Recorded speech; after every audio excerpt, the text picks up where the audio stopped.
પાક્કા મકાનો આપી અને ત્યાંથી શિફ્ટ કરી અને આજે આ રિવરફ્રન્ટ ચૂકો છે. એટલે ડેવલપમેન્ટ માટે કોઈને કચડ્યા નથી, એને પણ ફરીથી પાછા બધા મકાનો આપ્યા છે ને એની અંદર ડેવલપમેન્ટ કરી.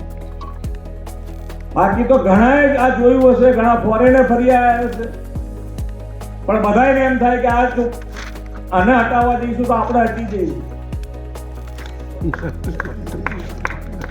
વિચાર એવો જ આવે કે ભાઈ આ તો, પણ લોકોની સુખાકારી માટે જે કડક નિર્ણયો કરવા પડે એ એક પોલિટિકલ વિલ સાથે એમણે કર્યા અને એટલે જ આજે ગુજરાત દેશનું ગ્રોથ એન્જિન બન્યું છે.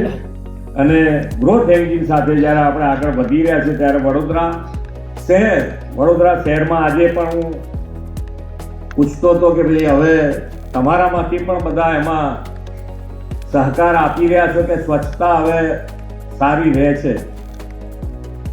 શાંત થઈ ગયા રહેશે એમ જરા જોરથી બોલો તો બધાનો ઉત્સાહ. જે કામ કરે છે એમનો ઉત્સાહ જાગે, જે સફાઈ કર્મચારી કામ કરે છે એ લોકોનો ઉત્સાહ આપણે વધારવો જ પડે.